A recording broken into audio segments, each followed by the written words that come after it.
What's happening? What's happening, Young Dirt here, man? What's happening with my subscribers, man? How y'all been? How y'all been, man? Y'all don't even realize, man.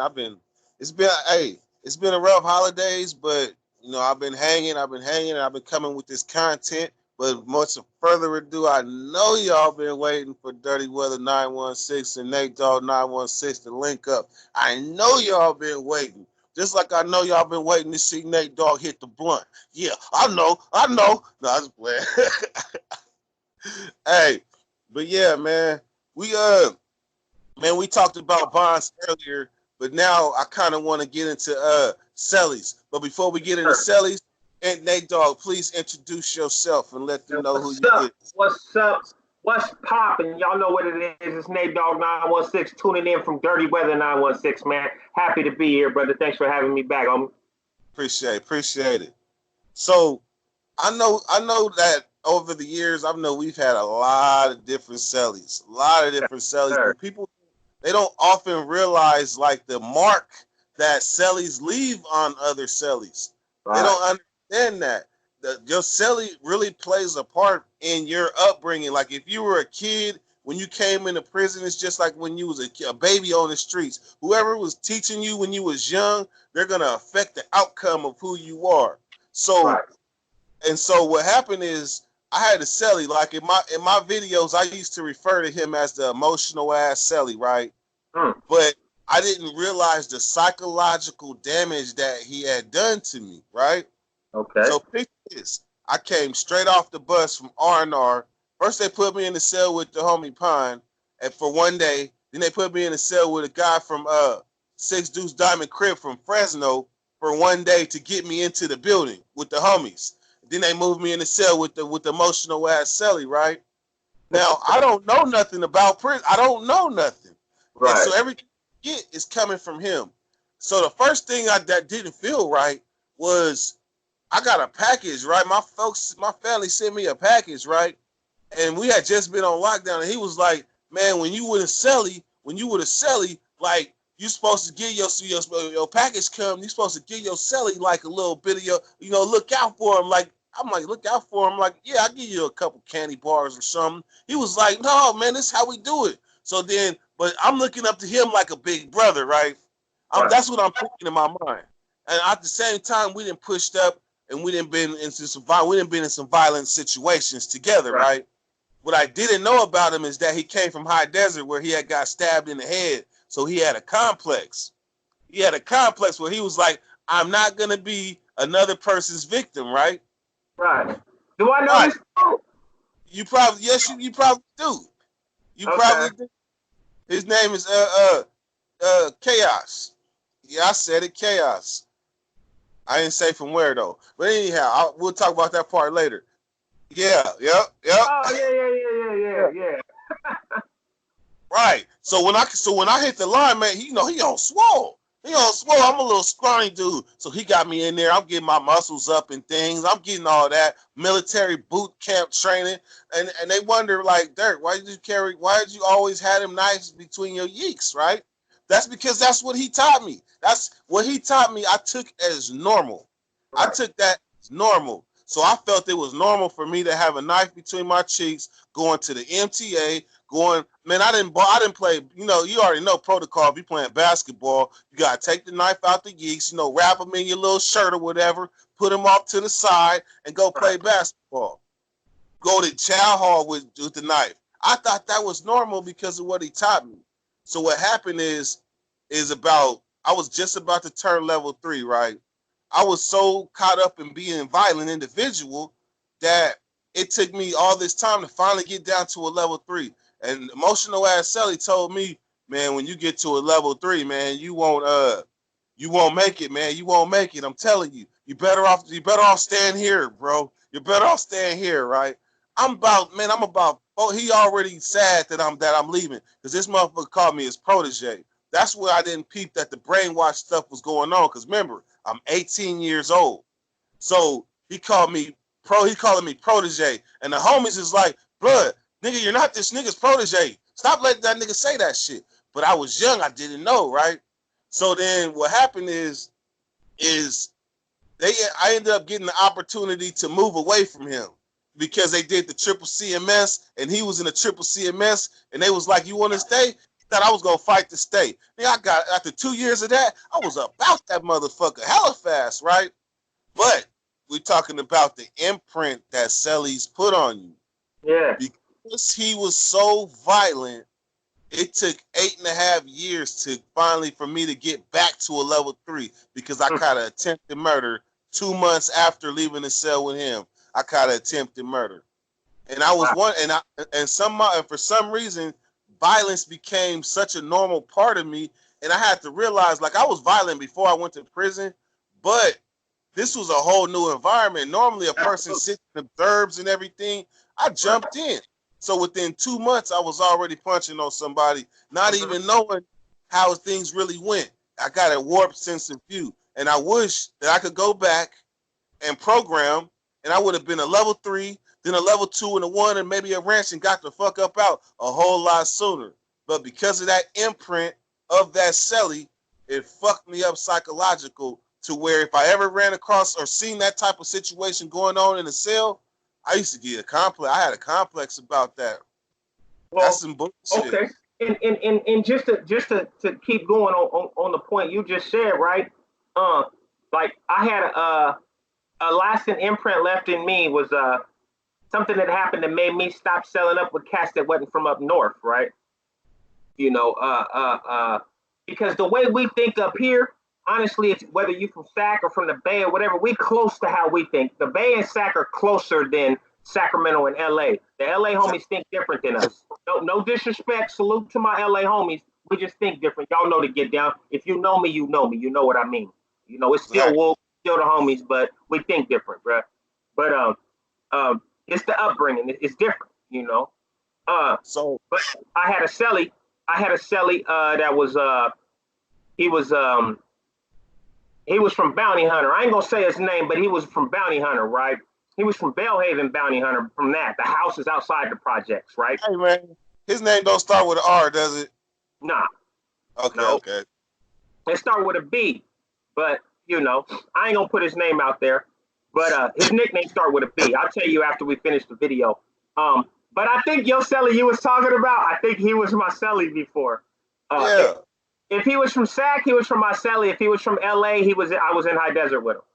Yeah, he was in High Desert. Yeah, they was both in High Desert. Yeah. But yeah, I'll tell you about that later. So I'm in a cell with this cat, and me, bro, I'm fresh out the chute. Right, when I go into the cell with him, this is like 2001. I just get out of Corcoran chute for busting on the cat in High Desert. Right, on O-Dog. Matter of fact, it don't matter. He bad now. I don't care about saying his name. What's up? Yeah. Wow. I'll tell you about that. Yeah, we'll tell that story later. Yeah, he know. He live in South Sac right now. He's seen me since I've been home. So we in a cell and I'm out the shoe. I'm just doing me, bro. They put me in a cell with him. I'm like, okay, I'm gonna stay in here until I figure out what I'm doing. But like, he don't get up. He don't bust down. He only go out to the yard to play basketball. You know. Then he come back in. He be like sweating, stanking, sitting in the cell. And I'm like, bruh. So I'm like, and then one day he's sitting on the you know how you sit on the sink and have your feet on the toilet. Yeah. And be leaning up against that wall looking out the window, right? It's a Saturday. And he got this older female he's dealing with on the streets, right? And, you know, he youngster, she older, so she be running the show, basically, right? I ain't grow up like that. You know, no disrespect to my women. I ain't grow up like that. I'm the king of my castle at all times, period, right? Whether I'm incarcerated or not, it don't matter to me. You know, if I'm out, if I'm in there, it's the same attitude. I've had the same attitude since I was 18 years old. You know what I mean? Before that, if you be honest. But so he's sitting there. I never been the type. I'm in Sacramento, Brian. I'm not stressing off if they call me for a visit. If they call me for a visit, I'll go get a shower and I'll go to my visit. If they don't, I'm finna go out to this yard like I'm supposed to, right? So he's sitting on the thing, and I'm like, bro, you gonna just sit there with your visiting clothes on? I'm supposed to get a visit, bro. It's almost time for second yard. You ain't got called for a visit yet, bro. She ain't come last week. She ain't come the weekend before that, bro. She just gonna sit in here. And, you know, I don't get no sale time, nothing, because just brother, this nigga always in the cell. So I'm like, Man. damn, I can't get no private, quiet time to myself, whatever I want to do, whether I want to, relieve myself or whatever. I don't get no private time for that. So I'm Yeah. like, hey, man, you gonna come to yard? And the weekend, only time you get a chance. So I'm like, all right. I'm like, so I'm sitting back, I'm watching TV, waiting for yard release, right? And he over there sitting on the thing like, man, this bitch, man, this bitch better hurry up and call me out, man, this bitch. And I'm like, bruh, oh man, I'm trying to watch TV, man. I don't want to hear all that, bruh. I want to hear all that. He like, and then he get quiet, right? I'm like, whatever, man. So I got my curtain. You got the curtain on your bunk.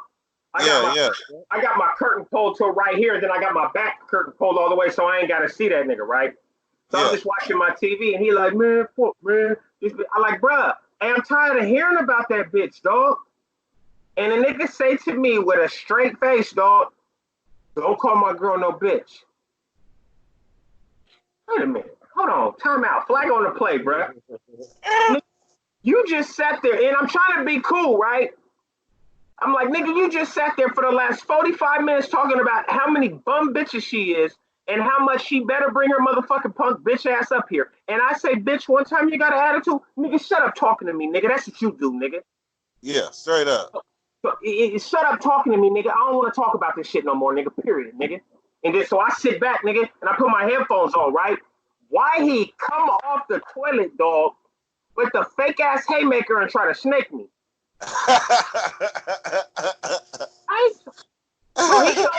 So he think that curtain is blocking it, so I'm not gonna see him. But I seen his shoe down there plant. He planted his shoe right by where the table, where the stool at.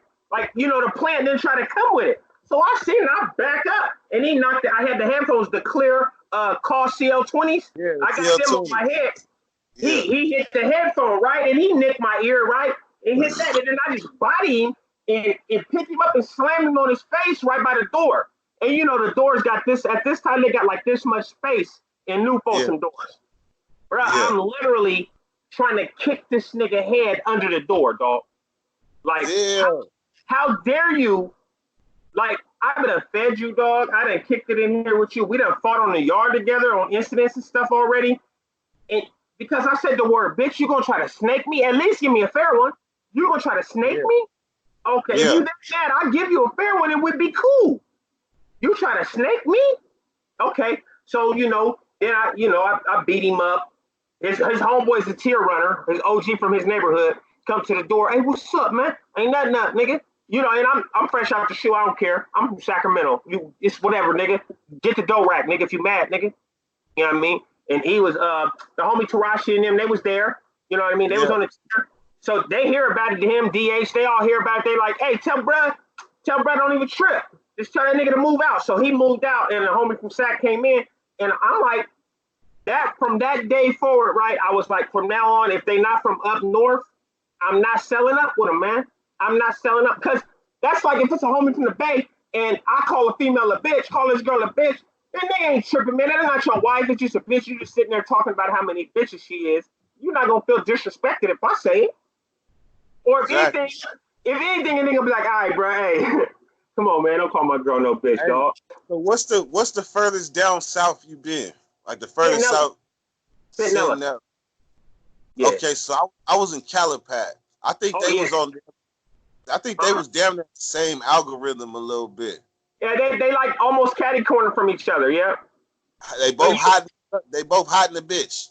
Yeah, but on the yard in Centinela, you can actually see the mountains of Mexico.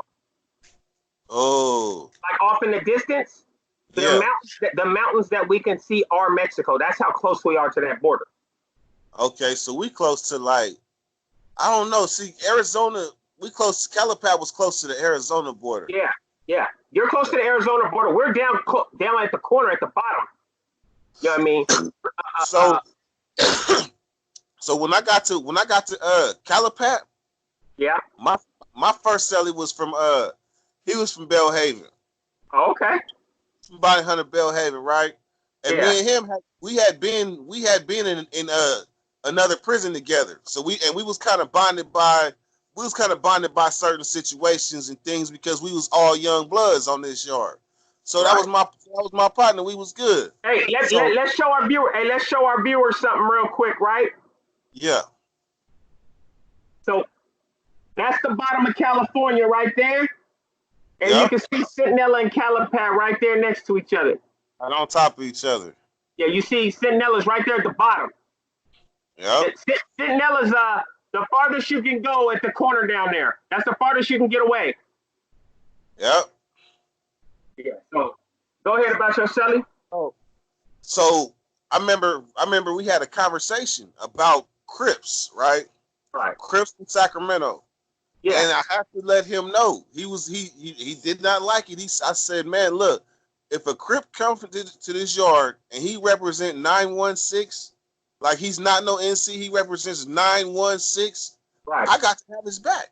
Yeah, that's a homie. Yeah, that's a homie. He was like, but that would cause all type of controversy. I was like, but blood, I don't have to answer to. I don't know about 135th and Normandy. I don't know about in the show. I don't know about that, but I do know about this people fools live like 2 miles from my grandma uncle house around the corner. So that's what I know. So at the end of the day, he agreed to disagree and understand. It's like being part of 916 is not. It's like you're not Dirt 916. You're not Dirt Del Paso Heights. I mean, you're not Nate Del Paso Heights. It's Dirt 916. It's Nate 916, and that comes from a tribe of people that represented 916 while inside. That goes to show you right there, bro. The first mission I ever went on in High Desert, bro, in 1997, dog. Was it 97? No, the first busing was 2000. I got there in 97. The first time I busted on somebody was in 2000. That's when I got caught for the stabbing. No, it was right before. I'm tripping. It was before that. It was 98. Right. I got there at the end of 97. 98. 2000 was when the O-Dog shit happened. 98. The first one I went on, I think I told this story on somebody's channel or whatever. Somebody else was supposed to go with me from SAC. They didn't go. I'll tell this whole story later. But the person that went and helped and got involved was a Crip from Sacramento that wasn't an NC. He was just pushing 916. Straight up. That just show you right there. And his name is Deuceball from 29th Street. He get his respect for that. You know what I mean? Deuceball from 29th Street, Garden Block Crip. He was not pushing the NC. He was pushing Garden Block Crip. You know, salute to that man, because that man was playing handball and seen it going down and ran over there to help. Straight up. See, and that's something that this era, they really wouldn't know. They wouldn't understand. They wouldn't understand. So they just to understand it in their mind, they just say that's the OG. That's the OG. But they couldn't possibly understand what it meant to be a Crip, to stand against what everybody turned to and still stay with what 916 represented. Because in the beginning, 916 was a collective. Right. And I wanna just put if you don't mind me putting a disclaimer on your channel, just so you guys know, we sharing this stuff to let you know the psychological stuff that changes people's mindset while we locked in there. You know what I mean? It's not about glorifying the incidents if we've had to do something to somebody or somebody did some foul stuff or whatever, but it's just about the psychological damage that's left over after whatever happens. You know what I mean? Yeah. Understand that we're not glorifying violence. Unfortunately, everybody who knows my channel, they know if you've been watching my stuff, you know I was a pretty violent person all my life. You know what I mean? So, and Dirt too. Dirt from my neighborhood, so he didn't have no choice but to be violent. That's how we grew up. We fought for fun growing up. That's what y'all got to understand. We used to fight each other, not me and Dirt, but each other. Our homies, we would fight each other on the block just to see what a cat was working with. You know? And then let somebody from outside come. Oh, come on, man. Cat gets scraped up off the concrete by the time it's over with. Man, you know? It goes deep. It goes deep. Yeah. It's deeper than rap, man. Y'all better wake up and understand, man. You know? Yeah, man. Dirt can call me tomorrow and say, come get him. I'm going to get him, you know. He need a ride, I'm going out there, you know. Hopefully, bro ain't calling me on no bull crap because, you know, we trying to stay free. But, you know, I'm still pull up. It's good. You already know, you already know how it is. Like, there's certain type of people in this world, you like, man, I ain't going to call him unless I'm ready. Yeah. I remember one time the homie told me, he said, he was really about to go at the older homie, right? And I respected the older homie a lot. Like I've been on the line with him and been pushed lines with him, right? But the younger homie came and said, "Man, I'm finna get on the homie. I'm finna get on the homie." I'm like, "What'd he do to you?" He said he did this, this, and this, and I know that that's wrong. I was like, "Damn, that is wrong." No, hold on. So I got to tighten up my shoes. Got to tighten up my belt. Yeah. And just that quick, I was like, all right, let's go. But it's just that quick, the homie that came to got me, he was like, hold on, man, wait a minute. Let me think about this. Let me think now about you want to think about it. And to this day, the homie will never forget because he was like, man, I knew I could come to you. But when I came to you and I seen how real it was about to get because I came to you, he was like, hell no, I'll probably go somewhere else now because I probably just needed a little somebody to talk to. Hey, that's like if you go in the yard and you come up to me on the yard when we was in High Desert or when we was in Pelican Bay, you like, Nate, man, this nigga, this, that. And I just, all right, come on, bro, let's go. Let's go. Hey, look, he busts out the. Hey, the funny part, right? It's always some type of weapon around us. Yeah. Always some type of weapon around us. Look around. Man, that's how it is, man. Hey, look, this right here, that would have made some good. That would have made. Oh, that would have made two cool ones. Two cool ones. Yeah, that would have been busted off immediately and filed down, boy. Ain't no. But yeah, look, and they go. You gonna bust out the legal weaponry. Yeah, the legal shit. You know what I mean? I'm not overall. Don't do it. Put the gun. Put it away. Hey, man, but man, look, man, I appreciate getting together with you today, man. Man, we gonna keep doing this, man. When I set some time apart, was like, man, it's network time. I told the girl to stay home, man. I need some time to myself. It's time to get some networking cracking. Cause we trying to steamroll into this 2020, man. Cause we got great things ahead. Exactly. We got great things ahead. We got some surprises for y'all. Exactly. Like, hey, I ain't gonna lie. Dirty Nation is about to expand. Yeah.